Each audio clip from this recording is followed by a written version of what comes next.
ফজরের ক্ষণ গেল পড়নি নামাজ, জোহরেও ডুবেছিলে নিয়ে শত কাজ। ফজরের ক্ষণ গেল পড়নি নামাজ, জোহরেও ডুবেছিলে নিয়ে শত কাজ।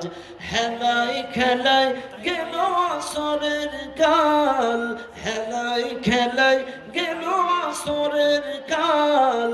মাগরিবেও পড়লে না নামাজির সাজ, ফজরের ক্ষণ গেল পড়নি নামাজ, জোহরেও ডুবেছিলে নিয়ে শত কাজ। কথা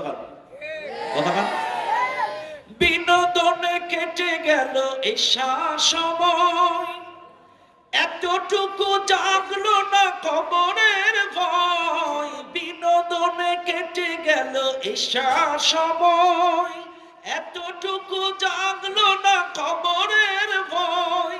খুঁজলে না একবারও না জাতের পথ, খুঁজলে না একবারও না জাতের পথ। মুসলিম নাম নিতে পেলে না কোলাজ, ফজরের ক্ষণ গেল পড়নি নামাজ, জোহরেও ডুবেছিলে নিয়ে শত কাজ। কথা কি মেলে? মেলে? কেন মেলে? কেন মেলে? তুমি কি আল্লাহর বান্দা না? ফজর কেন ঘুমায় কাটাও? তুমি কি আল্লাহর বান্দা না? তুমি জোহর কেন কামে কাটাও? তুমি কি আল্লাহর বান্দা না? তুমি আসরটা কেন খেলাধুলায় কাটাও? তুমি কি আল্লাহর বান্দা না? তুমি মাগরিবটা সাহের আড্ডায় টেলিভিশনের দোকানে কাটাও। লজ্জা করে না তোমার? একটা বার বুকে হাত দেন, একটা বার বুকে হাত দেন। আল্লাহ বলছেন, ইয়া আইয়ুহান নাস উবুদু রাব্বাকুমুল্লাযী খালাকাকুম, হে মানুষ সকল গোলামি করো আমার, তোমাদেরকে সৃষ্টি করেছে আমি। আল্লাযী জাআলা লাকুমুল আরদা ফিরাশা, এই যে জমিনে বসে আছো এই জমিনটারে বিছানা বানাইছি আমি। ওয়াস সামাআ বিনাআ, আসমানের নিচে আসো আসমানটারে ছাদ বানাইছি আমি। ওয়া আনজালা মিনাস সামাই মাআ, আসমান থেকে বৃষ্টি বর্ষণ করি আমি। ফাখরাজা বিহি মিনাত থামারাতি রিজকান লাকুম, এই জমিন থেকে ফসলের মাধ্যমে তোমাদের রিজিকের ব্যবস্থাও করি আমি। চাইলে এবার বলেন, জমিন দিল আল্লাহ, আপনাকে সৃষ্টি করলো আল্লাহ, আসমান থেকে বৃষ্টি দিল আল্লাহ, আসমানটারে ছাদ বানালো আল্লাহ, আপনাকে আমাকে এই জমিন থেকে কখনো ধান, কখনো আলু, কখনো পটল, কখনো গম, এই ফসলের মাধ্যমে আমাদের রিজিকের ব্যবস্থা করলো আল্লাহ। আর সেই আল্লাহর জন্য 24 ঘন্টায় তুমি 75 মিনিট সময় দিতে পারো না। তুমি কি মানুষ? তুমি কি মানুষ? কি নিয়ে এত বিজি তুমি? কিসের এত ব্যস্ততা তোমার? হ্যাঁ, কিসের ব্যস্ততা তোমার? তুমি 24 ঘন্টার মধ্যে 75 মিনিট সময় মালিককে দিতে পারো না? তোমার মতো না ফারমান আল্লাহ জমিনে আরেকটা হতে পারে না।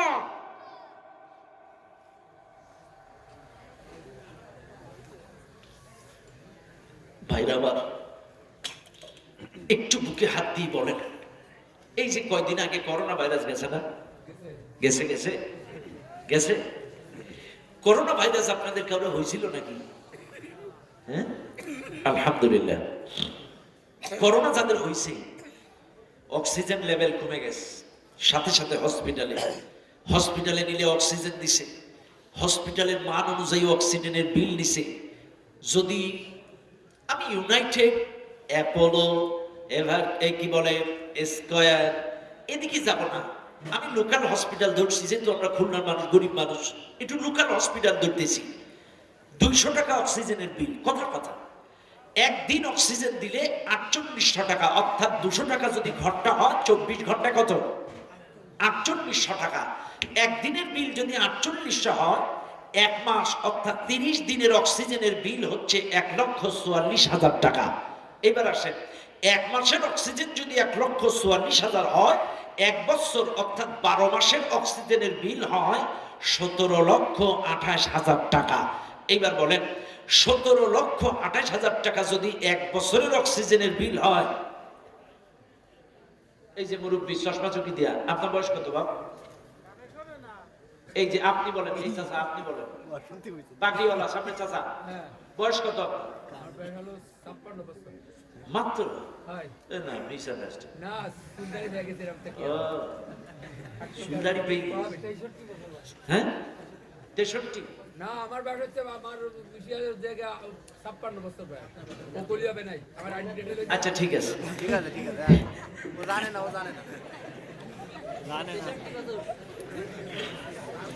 আচ্ছা 56 বছর, এক বছরে যদি 17,28,000 টাকার অক্সিজেন হয়, তাহলে 56 বছরে আমার চাচা কত টাকার অক্সিজেন খাইছে?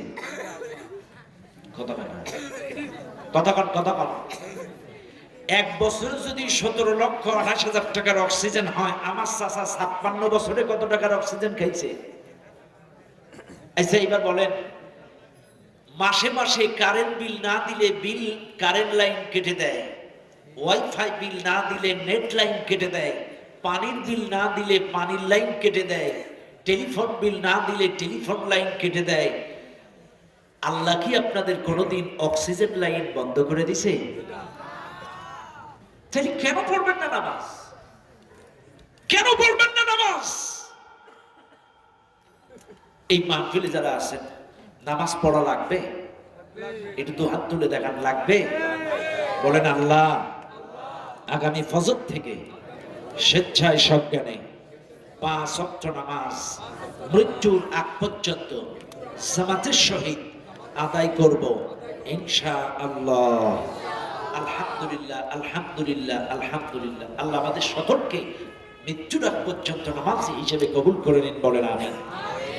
ও দুনিয়ার মানুষ, আল্লাহর ফেরেশতারা যখন আপনাকে কবরের মধ্যে জীবিত করবে, ফেরেশতারা যখন আপনাকে প্রশ্ন করবে, ও আল্লাহর বান্দা তোমার রবকে প্রশ্ন যখন করবে, আল্লাহর বান্দা যদি নামাজি হয়ে থাকে, দুনিয়ায় যদি 5 ওয়াক্ত নামাজ পড়ে থাকে, আল্লাহর বান্দা বলবে, ও ফেরেশতারা তোমাদের সব প্রশ্নের জবাব পরে আমাকে একটু পানি দাও, আগে ওযু করে আসরের নামাজটা আদায় করে নেই, ওয়াক্ত চলে যাচ্ছে। আজ যারা নামাজ পড়ে নাই, এটা তো কিসের পানি আর কিসের ওযু? কথা বলে না, কিসের পানি আর কিসের ওযু?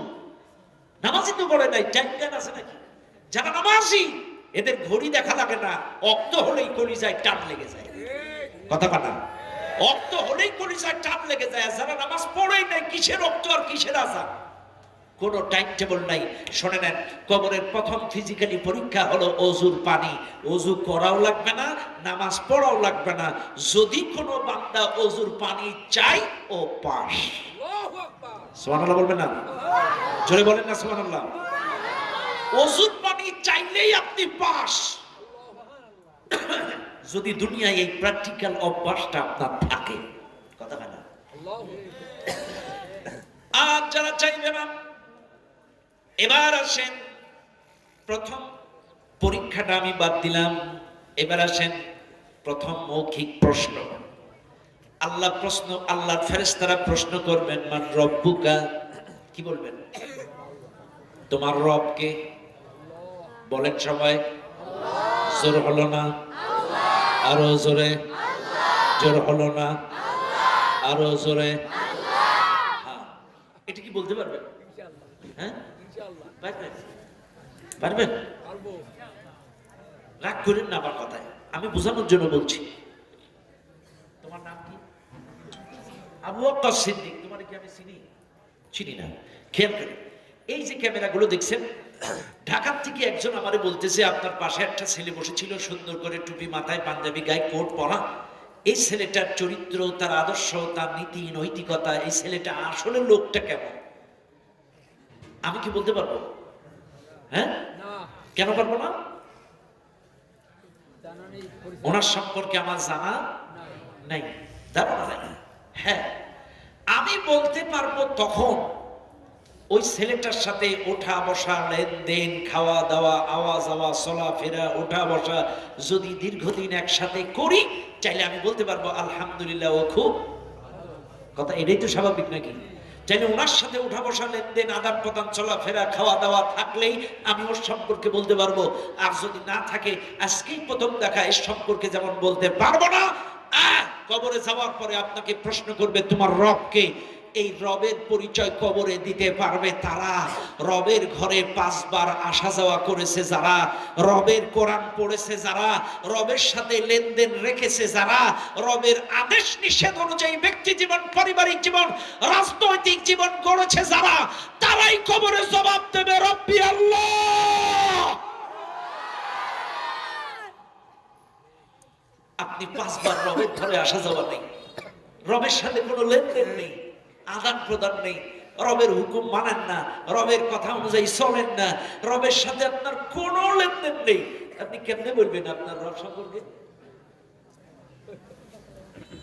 আমি কিন্তু ক্লিয়ার একটা যুক্তি দিলাম, এটারই যেমন আমি চিনি না, এর সম্পর্কে আমি বলতে পারবো না, আপনারাও রব সম্পর্কে বলতে পারবেন না যদি রবের ঘরে আসা যাওয়া না থাকে, রবের সাথে লেনদেন না থাকে, রবের আদেশ নিষেধ অনুযায়ী যদি না চলা থাকে, ব্যক্তি জীবন, পারিবারিক জীবন, গোটা জিন্দেগি যদি রবের হুকুম মোতাবেক না চলেন, আপনি রবের পরিচয় দিতে পারবেন না।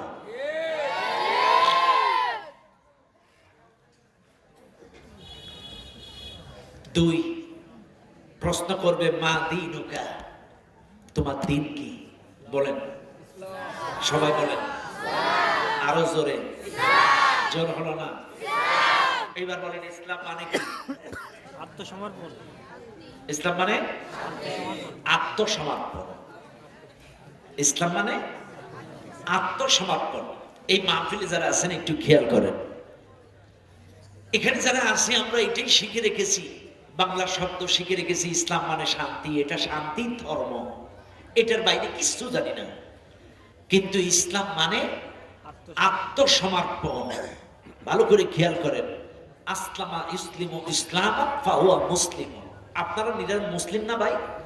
মুসলিম মানে কি? আত্মসমর্পণকারী। আবার বলছি, মুসলিম মানে আত্মসমর্পণকারী। খেয়াল করেন, এই মাহফিলে যারা আপনারা আছেন, এখন কবরে যে ইসলাম সম্পর্কে প্রশ্ন করবে, এটা কি আপনারা বলতে পারবেন?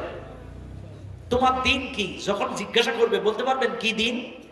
সবাই বলেন কি? আরো জোরে, জোর হলো না, এটা হলো মুখস্থ বিদ্যা। কি বিদ্যা? এটা হলো মুখস্থ বিদ্যা।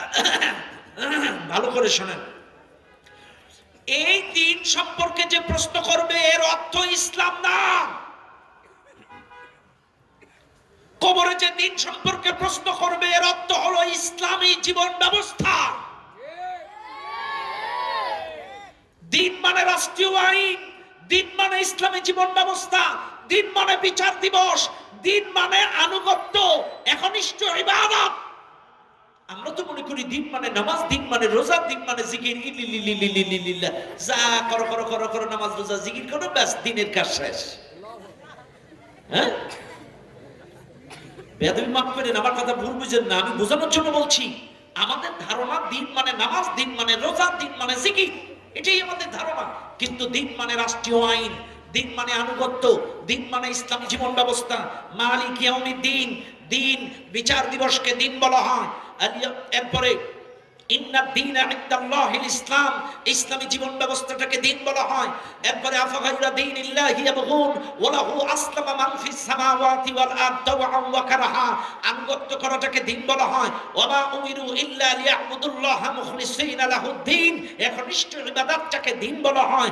আর লাস্ট, ওয়া ক্বালা ফিরআউনু যারুনি আকতুল মূসা ওয়া লিয়াদউ রাব্বাহু ইন্নী আখাফু আন ইউবাদদিলা দীনাকুম আও আন ইউযহিরা ফিল আরদিল ফাসাদ, রাষ্ট্রীয় আইনটাকে দিন বলা হয়। 5টা আয়াত দিয়ে দলিল দিলাম, এবার আসেন কেনা বোঝেন নাই বুঝাইয়া দেই। 5টা আয়াত দিয়ে বুঝালাম দিন,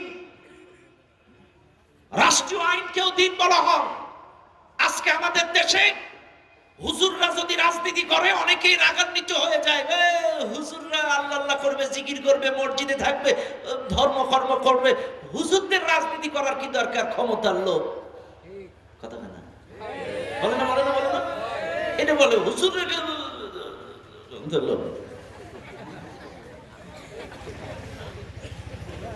রাগ করেন না আমার কথায়, আমি প্রত্যেকটা কথার জবাব দিচ্ছি, খেয়াল করেন। এই দিনের অর্থ হচ্ছে কবরে যেই প্রশ্ন করবে, বিশ্বাস করেন আমি যেভাবে বুঝাচ্ছি এইভাবে হয়তো অনেক মসজিদের ইমাম আপনাকে বুঝাবে না, বুঝাইলে তার চাকরি থাকবে না। রাগ করেন না আমার কথায়। আমি যেভাবে বোঝাচ্ছি অনেকে হয়তো এইভাবে বোঝাবে না, কারণ দিন মানে ইসলামী জীবন ব্যবস্থা। অর্থাৎ আপনি 60 বছর, 80 বছর, 40 বছর, 30 বছর, 90 বছর যতদিন বাঁচবেন, আপনার জীবনের অংশে যা কিছু থাকবে সব জায়গায় ইসলাম থাকতে হবে। বলেন, ব্যবসা কি মানুষ করে না গরু ছাগল করে? হ্যাঁ, মানুষ করে। চাইলে ব্যবসার মধ্যে ইসলাম থাকা লাগবে। এইবার বলেন, ঘর সংসার কি গরু ছাগল করে না মানুষ করে? চাইলে পরিবারের মধ্যে ইসলাম থাকা লাগবে। এইবার আসেন, সংসদ ভবনে কি গরু ছাগল থাকে না মানুষ থাকে? চাইলে সংসদেও ইসলাম থাকা লাগবে।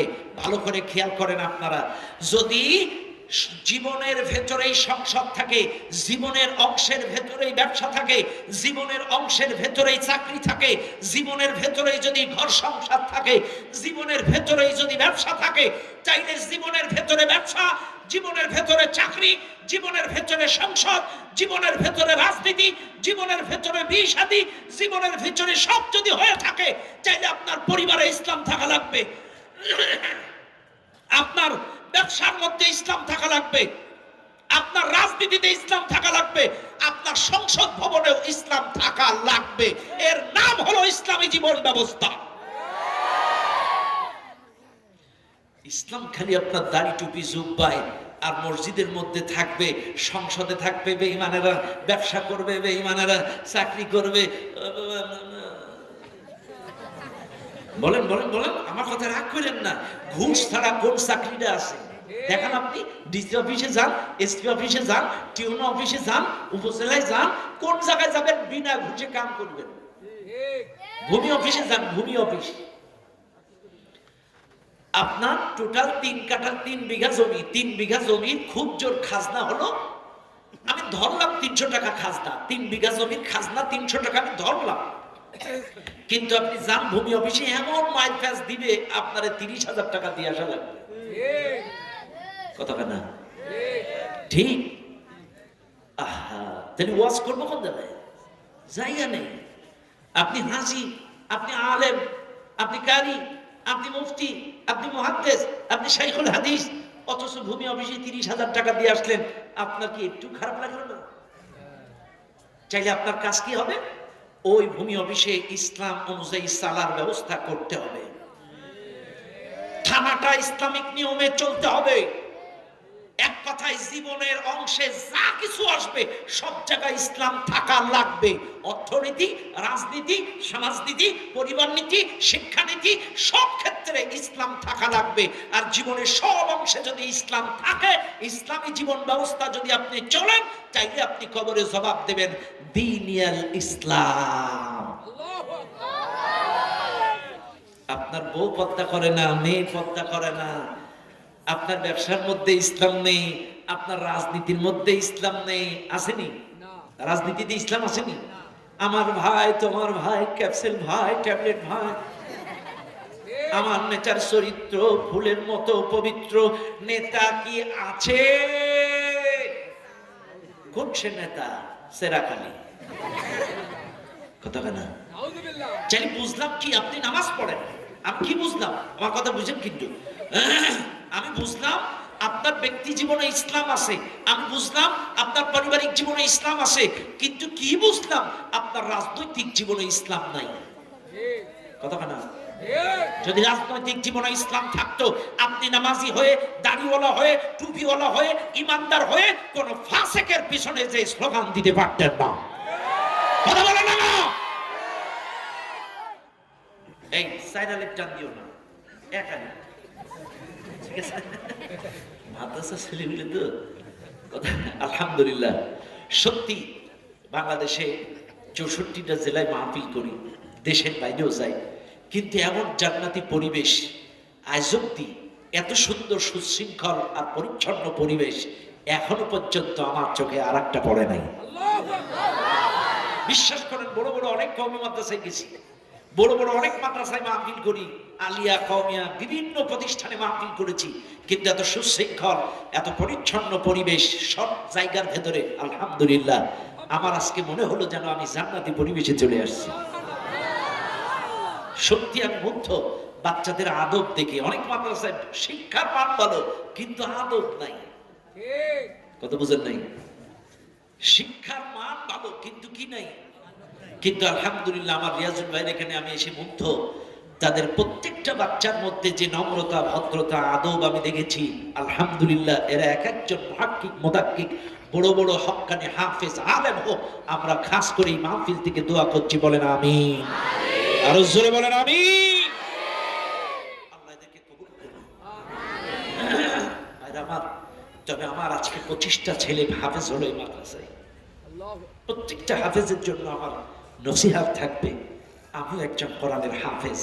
মনে রাখবে সোনার ছেলেরা, কোরআন কিন্তু অপবিত্র জায়গায় থাকে না, এটা মাথায় রেখো। যখনই তোমার অন্তরটা অপবিত্র হয়ে যাবে, যখনই তোমার অন্তরটা নাপাক হয়ে যাবে, তখনই কিন্তু তোমার এই অন্তর থেকে কোরআনগুলো উঠে যাবে, থাকবে না। সদা সর্বদা অন্তরটাকে পবিত্র রাখতে হবে। হারাম খাওয়া যাবে না, জিনা করা যাবে না, মিথ্যা বলা যাবে না, শিরিক বিদাতে লিপ্ত হওয়া যাবে না, কুফরিতে লিপ্ত হওয়া যাবে না, মিথ্যা কথা বলা যাবে না, মোবাইলে অশ্লীলতা, বেহায়াপনা, নগ্নতা ধারে কাছেও যাওয়া যাবে না। অন্তরটা, দিলটা যদি পরিষ্কার থাকে, আমৃত্যু কোরআন তোমার দিলে থাকবে, মুছবে না। মনে থাকবে তো তোমাদের? মোবাইলে হাত দেওয়া যাবে না। বাড়ি গেলে মোবাইল নাও নাকি? মোবাইলে হাত দেওয়া যাবে না, মনে থাকবে? হ্যাঁ, মাথায় রেখো। ও দুনিয়ার মানুষ, মনে রাখবেন প্রত্যেকটা কথা। যে কথা বলছিলাম, তিনি জীবনের সব ক্ষেত্রে যদি দিন থাকে, ইসলামী জীবন ব্যবস্থা, জীবনের সব ক্ষেত্রে যদি ইসলাম থাকে, আজকে এই দেশে অনেক মানুষ আছে নামাজে ইসলাম, রোজা ইসলাম, হজে ইসলাম, জাকাতে ইসলাম, পদ্মায় ইসলাম, সব জায়গার ইসলাম মানে, কিন্তু রাজনীতির ইসলাম মানতে চায় না। অনেকেই বলে রাজনীতি এক জিনিস, ইসলাম আর এক জিনিস। ইসলাম আর রাজনীতি আলাদা আলাদা জিনিস, ইসলামের মধ্যে রাজনীতি নাই। এ কথা বলে কি বলে না? কে কোন দল করেন আমি জানি না, কিন্তু শুনে নেন, এই মুহূর্তে আপনাদেরকে বলে দেয়, ইসলামের মধ্যে রাজনীতি আছে না নাই? আরো জোরে কোন। আসেন আমি 3 নাম্বার প্রশ্নের জবাব দিয়ে বুঝায় দেই। 3 নাম্বার প্রশ্ন, মা তাকুলু ফির রাজুল আল্লাযী বু'থা ফীকুম। তোমাকে রাসূলুল্লাহর একটা প্রতিচ্ছবি দেখানো হবে, অথবা রাসূলুল্লাহকে এরকম ধরা হবে, প্রতিচ্ছবি ধরা হবে, অথবা রাসূল সম্পর্কে তোমাকে প্রশ্ন করা হবে। দুনিয়ায় একজন নবী পাঠিয়েছিলাম, তার নাম মুহাম্মদ, অথবা এই নবী মুহাম্মদকে তুমি কি চিনো?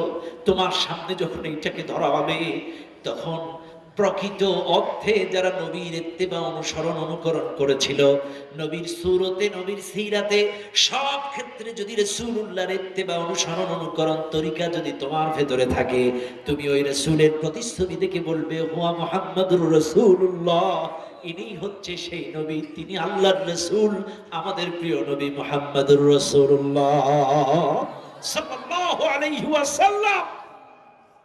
বলতে পারবেন কখন? যখন সুরতে, সিরাতে, সবকিছুতে। এখন বলেন তো, এই মাহফিলে যারা আছেন, আপনারা কি রাসূলের প্রতি অনুসরণ, অনুকরণ আছে? সুরতে না সিরাতে? হ্যাঁ,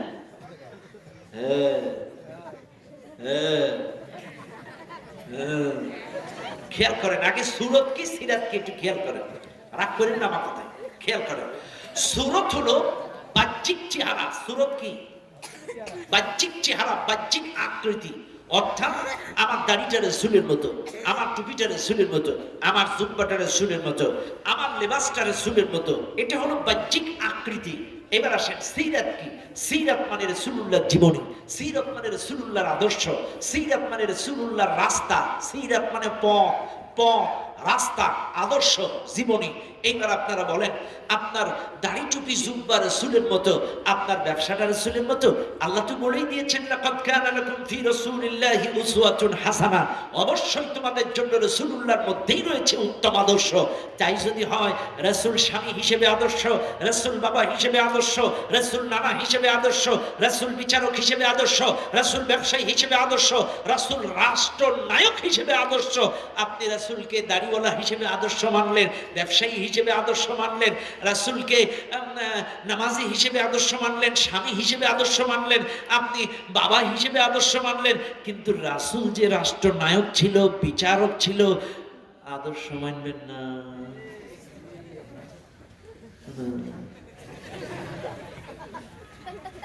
খুব দুঃখ লাগে এই জায়গায়, মানুষ দুঃখে বুকটা বেঁচে যায়। এটা কেমনে বলো ইসলাম এক জিনিস, রাজনীতি আর এক জিনিস। আরে দলাদলি ব্যক্তিগত ব্যাপার, কিন্তু বিবেককে মনসত্বকে বিক্রি করবেন না ভাই। একটু খেয়াল করেন আমার কথা। রাসূলুল্লাহ সাল্লাল্লাহু আলাইহি সাল্লামকে 3 বছর শিয়াবে আবি তালিবের পাহাড়িয়া জেলখানায় আটকালো কাফেররা। 3 বছর পরে জেলখানা থেকে বাইর হলো। কিছুদিন পর চাচা আবু তালেব মারা গেল, তার কিছুদিন পরে মা খাদিজা মারা গেল, তার কিছুদিন পরে মক্কার কাফেররা রাসূলুল্লাহর মাথার উপরে উটের পছানারি ঘুরি চাপালো। রাসূলকে গলায় গামছা কাপড় দিয়ে টেনে রাস্তায় হেসড়ে টানলো। রাসূলের পরনের কাপড় ছিঁড়ে দিল, রাসূলের চেহারার দিকে কাদা মাটি ছুঁড়ে মারলো। রাসূলকে চরমভাবে অপমানিত, গর্তে চাপা দিয়ে মারার চেষ্টা, প্রতিপ চাপা দিয়ে মারার চেষ্টা, চতুর্মুখী শুরু। সাহাবাদের পরে নির্যাতন, এদিকে চাচা নাই, এদিকে স্ত্রী বিবি খাদিজা নাই, চতুর্মুখী টেনশন। রাসূলের মন খারাপ। রাসূলকে সান্ত্বনা দিবেন কি বলে? আমার আল্লাহ আর 1 বছর, এখন 52তম বর্ষ, 1 বছর পরেই রাসূলকে হিজরতের অর্ডার দিবেন। আর এত জুলুম নির্যাতন নিপীড়ন হওয়ার কারণে আল্লাহ 1 বছর পরে হিজরতের অর্ডার দিবেন, আর মদিনায় যে তারে প্রেসিডেন্টের চেয়ারে বসাবেন। আর রাসূল তো হুজুর মানুষ, নবী মানুষ, রাষ্ট্র চালানোর কোনো দক্ষতা যোগ্যতা নাই। তাহলে কি করা যায়? এদিকে নির্যাতন, বউ নাই, মা খাদিজা নাই, এদিকে চাচা আবু তালেব নাই, কাফেরদের নির্যাতন, সাহাবাদের উপরে নির্যাতন, চতুর্মুখী টেনশনে, মানসিক চিন্তায় রাসূল মনক্ষুণ্ণ, পেরেশানি। আল্লাহ পাক 52তম বর্ষে তাকে মেয়ারাজে উঠাই নিলেন, মেয়ারাজে নিয়ে তাকে সংবর্ধনা দিলেন। আলাপ আলোচনা করলেন, কথোপকথন হলো, সুমধুর আলোচনা হলো। এরপরে আল্লাহ পাক বলছেন, নবীজি আর 1 বছর পরে তোমাকে হিজরতের অর্ডার দেওয়া হবে, তুমি তো প্রেসিডেন্ট হবে। কিন্তু প্রেসিডেন্ট হওয়ার পরে দেশ চালাবা কেমনে? একটা মূলনীতি তোমাকে শিক্ষা দেই। আল্লাহ পাক সূরাতুল বানী ইসরাইলের 14 দফা কর্মসূচি, মূলনীতি, রাষ্ট্র চালানোর মূলনীতি আমার রাসূলকে ওই মেয়ারাজে নিয়ে শিক্ষা দিলেন। রাসূল দুনিয়ায় আসলেন, 1 বছর পরে হিজরত করে মদিনায় গেলেন। মদিনায় যাওয়ার পরে উহুদ, বদর, খন্দক লড়াই করে চেয়ারে বসলেন। মনে রাখবেন, মক্কার কাফেররা রাসূলকে পাগলা বলেছে, জাদুকর বলেছে, গণক ঠাকুর বলেছে, কিন্তু রাসূলকে মিথ্যাবাদী বলতে পারে নাই। রাসূলকে কখনো অসৎ চরিত্রবান, অসৎ ব্যক্তি বলতে পারে নাই, দুশ্চরিত্রবান বলতে পারে নাই। চাইলে আমরা কি বুঝলাম? মক্কা আর মদিনার ভেতরে সবচেয়ে চরিত্রবান মানুষটা, মক্কা আর মদিনার ভেতরে সবচেয়ে আদর্শবান মানুষটা, মক্কা আর মদিনার ভেতরে সবচেয়ে সৎ ব্যক্তিটা, মক্কা আর মদিনার ভেতরে সবচেয়ে ন্যায়পরায়ণ ব্যক্তিটা ওই চেয়ারে বসলো, সাথে চালু করলো কোরআনের সেই মূলনীতি। চাইলে নবী হলো সৎ, সাথে কোরআনের আইন। চাইলে সৎ লোকের শাসন, আল্লাহর আইন। এই দুটো যখন এক হয়ে গেল, মদিনা এতদিন খালি মদিনা, এই মদিনা হয়ে গেল সোনার মদিনা। আরো জোরে সুবহানাল্লাহ।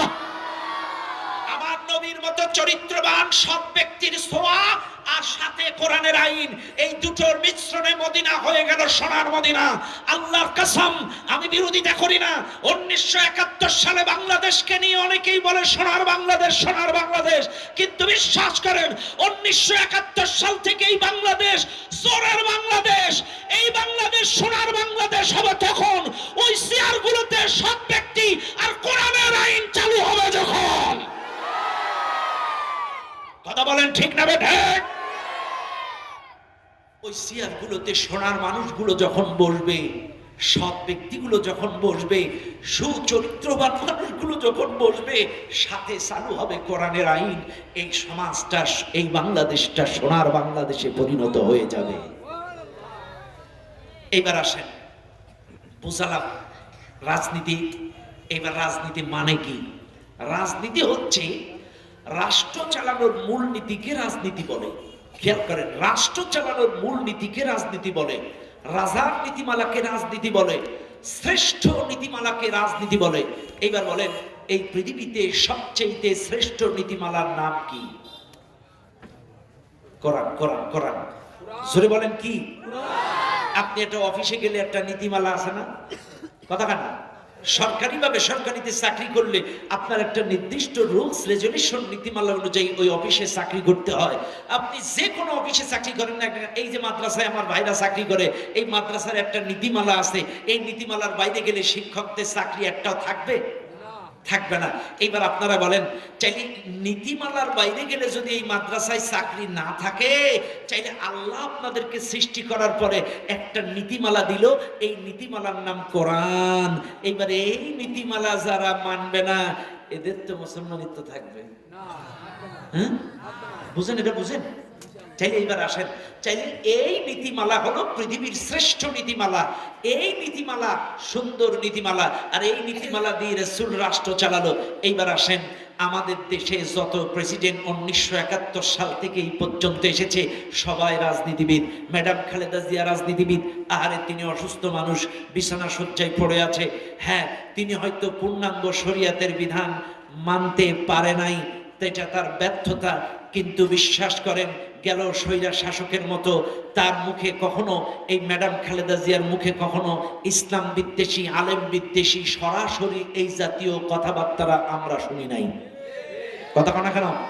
ওই স্বৈরা শাসক যখন ছিল, সরাসরি ইসলাম বিদ্বেষী মন্তব্য, জঙ্গি, মাদ্রাসাগুলো জঙ্গিবাদের আঁকড়া, হুজুরগুলো তালেবান, হুজুরগুলো রাজাকার। মুফতি জসিমউদ্দিন রহমানীকে নিয়ে সাজানো নাটক তৈরি করে তারে বানায় দিল আনসার বাহিনীর প্রধান। এরপরে মামুনুল হককে নিয়ে জেলখানায় আটকায় দিল জঙ্গি নাটক করে। এরকম অসংখ্য হক্কানি বড় বড়, ওই যে গুনবী হুজুরকে উল্টা করে রিমান্ডে নিল, তার প্রস্রাবের স্থানে কারেন্ট শট দিল। এত নাটক এই আলেমদেরকে নিয়ে এই বাংলাদেশে চালিয়েছে। কিন্তু ম্যাডাম খালেদা জিয়া হয়তো তিনি পূর্ণাঙ্গ শরীয়তের আইন মানতে পারে নাই, হয়তো মানে নাই, কিন্তু বিশ্বাস করেন সরাসরি ইসলাম বিদ্বেষী, কোরআন বিদ্বেষী মন্তব্য করে নাই। এজন্য আজকের এই মাহফিল থেকে তিনি যেহেতু বিছানা শয্যায়, আমরা দোয়া করছি আল্লাহ তার জীবনের ইচ্ছায় অনিচ্ছায়, সগীরায় কবিরায়, শিরকি বিদায়াতে সমস্ত গুনাহগুলো মাফ করে দিন, বলেন আমিন। আল্লাহ তাকে পরিপূর্ণ সুস্থতা দান করে দিন, বলেন আমিন। আরো জোরে বলেন আমিন।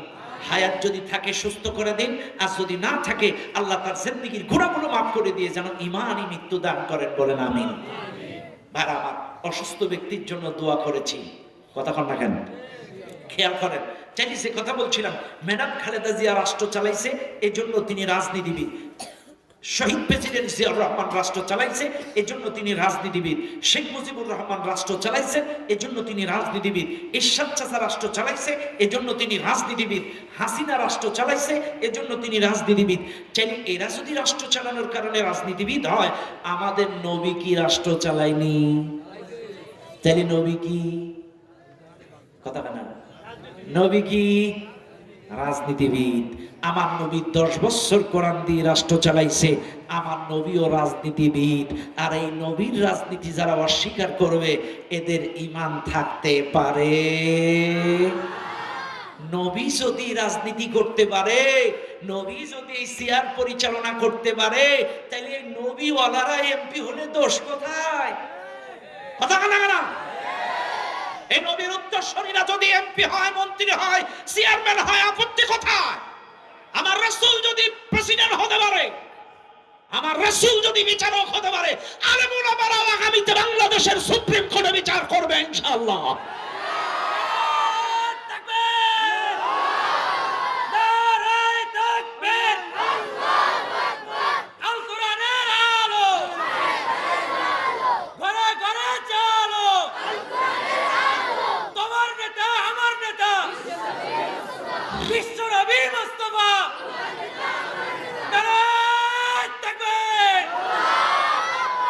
আমি আবারও বলছি, কবরের প্রশ্নের জবাব দিচ্ছি, কিন্তু আমি এখনো কবর থেকে বাইর হইনি। মনে আছে তো আপনাদের? কবরে আছেন না? হ্যাঁ, কবরে আছি, কিন্তু এখনো বাইর হইনি। খেয়াল করেন, আবার দম লেগে গেলে বললেন আমাদের। কবরের মধ্যে আছি এখনো। তাহলে 3 নাম্বার, রাসূল সম্পর্কে জিজ্ঞাসা করবে, আর রাসূলকে চিনতে পারবে তারা, রাসূলকে সুরতে, সিরাতে, আদর্শে, পথে, সব ক্ষেত্রে ইত্তেবা করেছে যারা, অনুসরণ করেছে যারা। ও ভাই, আবারও বলছি, দাড়িতে, টুপিতে, পাঞ্জাবিতে, জুব্বায় ইত্তেবা করব, তাইলে রাজনীতিতেও ইত্তেবা করার দরকার আছে না নাই? বাইরে আমার, এবার আসেন, চাইলে রাসূল সম্পর্কে বলতে পারলেন।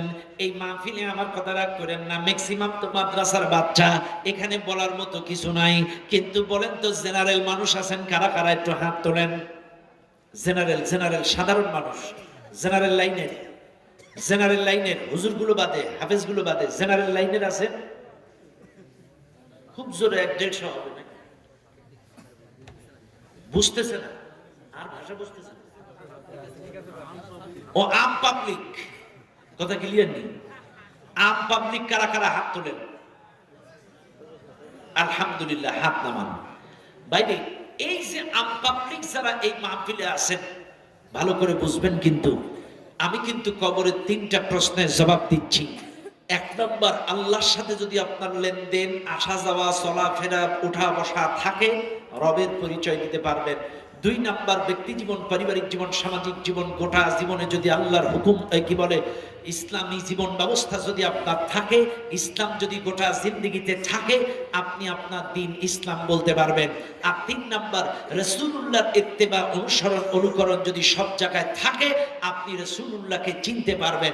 এই মাহফিলে যারা জেনারেল বাচ্চা আছে, শোনো তোমাদেরকে বলছি, আম পাবলিক যারা আছে দেখবা, রাগ করে না, খুলনা ছেলেদের কথা বলছি, এই কি থানায় কটিয়াঘাটা থানার কথা বলছি না, আমি খুলনা শহরের কথা বলছি। যান আপনি খুলনা ছেলেদের দিকে তাকান, চুল কাটা কিসের মতো? নেইমারের মতো। দাড়ি কাটা কিসের মতো? বিরাট কোহলির মতো। প্যান্ট পরা কিসের মতো? রোনালদোর মতো। রাগ করেন না বাপ, জানি প্যান্ট হলো তোমার রোনালদো, অর্থাৎ পোশাক হলো রোনালদো, চুল কাটা হলো নেইমার, আর দাড়ি হলো বিরাট কোহলি। এইবার আপনি মরে গেলে হুজুর বলবে বিসমিল্লাহি ওয়া আলা মিল্লাতি রাসূলিল্লাহ। এটা কি মিছা কথা না?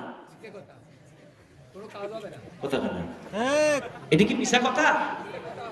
তোমার ইত্তেবা, অনুসরণ, অনুকরণ কাফের, রাম, বাম, ইহুদি, খ্রিস্টান, তোমার আদর্শ অমুক তুমুক, বলে আমি অমুক আদর্শের সৈনিক, কথা না, বলে আমি অমুকের আদর্শের সৈনিক। বুঝবা খবরে যা, অমুকের আদর্শের সৈনিক, সেদিন একমাত্র রাসূলকে চিনতে পারবে তারা, রাসূলের আদর্শের সৈনিক যারা হবে। 3 নম্বর প্রশ্নের জবাব তারা দিতে পারবে যারা রাসূলুল্লাহর আদর্শের সৈনিক। ওর চুল কাটা রাসূলের মতো, ওর দাড়ি রাখা রাসূলের মতো, ওর পোশাক রাসূলের মতো, ওর চলাফেরা, খাওয়া দাওয়া সবকিছু যদি রাসূলুল্লাহর আদর্শ, সুন্নাত, তরিকা মোতাবেক হয়, ও কবরে রাসূলকে চিনতে পারবে, রাসূলকে বলতে পারবে। বলেন সুবহানাল্লাহ। এইবার আসেন, 3টা জবাব আপনারা দিছেন না? আলহামদুলিল্লাহ। কারা দিতে পারবে? আমি কিন্তু বলে দিলাম, 3টা প্রশ্নের জবাব দিতে পারলে আপনার জন্য ইল্লিয়িন এমন একটা স্টেশনে নেওয়া হবে, এই স্টেশনটার সাথে সরাসরি জান্নাতের সাথে সুরঙ্গ থাকবে, জান্নাতের আলো বাতাস এখানে ঢুকবে, এখানে আরামসে আপনি ঘুম দিবেন কিয়ামত পর্যন্ত এই ইল্লিয়িন নামক স্টেশনে। ব্যাস। আর যারা প্রশ্নের জবাব দিতে পারবে না, আল্লাহর সাথে যাদের লেনদেন নাই, আল্লাহর ঘর যাদের 5 বার উঠা বসা নাই, আল্লাহর কোরআন পড়তে পারে না, কোরআন অনুযায়ী আদেশ নিষেধ মানে না, এবং 2 নাম্বার, ব্যক্তি জীবন, পারিবারিক জীবন, সামাজিক জীবন, রাজনীতি জীবনে, গোটা জিন্দেগিতে কোথাও ইসলাম নেই এবং রাসূলুল্লাহর আদর্শ নাই, এরা তো জবাব দিতে পারবে না। তখন এদেরকে এমন একটা স্টেশনে নিবে, স্টেশনটার নাম হবে সিজ্জিন। এই সিজ্জিনে সরাসরি জাহান্নামের সাথে একটা সুড়ঙ্গ থাকবে। শুধু সুড়ঙ্গ থাকবে না, ওখানে জাহান্নামের চিৎকার, ওখানকার আযাব, গন্ধ, ওখানকে সবকিছু, এই জায়গায় একটা তাপমাত্রা এখানে চলে আসবে। শুধু এখানেই শেষ নয়, এক একজন ব্যক্তির জন্য 99টা সাপ বরাদ্দ হবে, এক একটা সাপের 7টা করে মাথা। আবারও বলছি, শুনে নেন, এক একটা সাপের 7টা করে মাথা, 99টা সাপ ওই সিজ্জিনে তোমার জন্য বরাদ্দ হবে। এই সাপগুলো কিয়ামত পর্যন্ত তোমাকে দংশন করবে। আরে মুসলমান, আজকে বুকে হাত দাও, এক মাথাওয়ালা সাপ দেখলেই তাই কাপড় চোপড়ে হয়ে যায়, কবরের 99টা সাপ হবে, এক একটা 7টা করে মাথা। কেমনে থাকবেন? কেমনে থাকবেন? একটু চোখ বন্ধ করেন।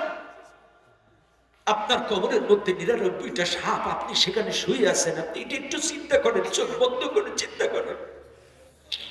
এক একটা সবল মারবে, শরীরের রক্ত, মাংস, চামড়া সব ঝলসে পড়ে যাবে, আবার পুনর্গঠন হবে, আবার সবল দিবে।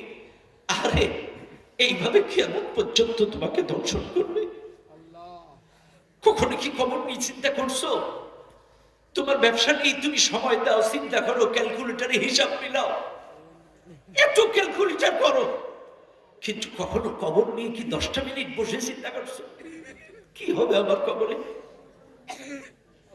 কখনো কি চিন্তা করেছো আমার কবরে কি হবে? এটা নিয়ে আধা ঘন্টা সময় কি দিয়েছেন?